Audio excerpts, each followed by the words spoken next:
أعوذ بالله من الشيطان الرجيم بسم الله الرحمن الرحيم اللهم صل على سيدنا محمد وآله وصحبه وسلم.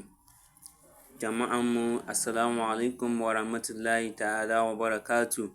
Muna maku barka da shigo wannan gida mai albarka namu na Al-Labib 08 TV. Dukkanin wani alkhairin da ke cikin wannan rana, dukkanin wani sharrin da ke cikin wannan rana ya Allah ka kare mu da shi.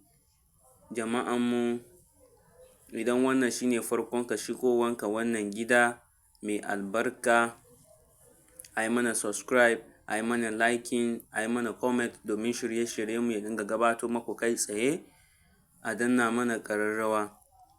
Sirrin da muka zo maku da shi yau sirrin mallaka ne mai ƙarfin gaske. Sirrin mallaka mai ƙarfin gaske. Yanda ake aiwatar da wannan sirrin shine kamar haka.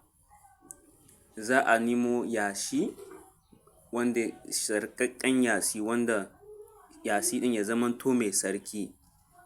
Idan an samo yashi ɗin, idan aka samo yashi mai tsarkin nan, sai a zo a zuba shi a ƙofa. A shigowar ƙofan ɗaki shine za a zuba shi.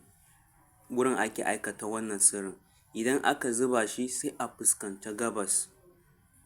Sai a fuskanci gabas. Sai a rubuta Yasin wal Qur'anil Hakim. Sai a buɗe minjaye ɗin nan, za a buɗe shi, ba za a rufe shi ba. Idan an buɗe shi, sunan wanda kake so ka mallaka ko wanda kike so ki mallaka shine mutum zai sa.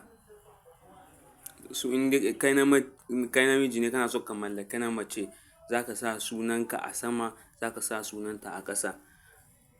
Sannan sai a yi alwala, sai a yi wiridin Yasin wal Qur'anil Hakim. Za a yi 1111, 1111. Za a yi haka na har tsawon kwana 7. In ma baka tashi shirya aure da mutum ba, kar ka aikata wannan sirrin domin sirri ne mai matuƙar gaske. Sirri ne mai ƙarfi. Bi'iznillahi ta'ala yana da ƙarfi sosai. A wannan muka kawo muku ƙarshen wannan sirrin namu.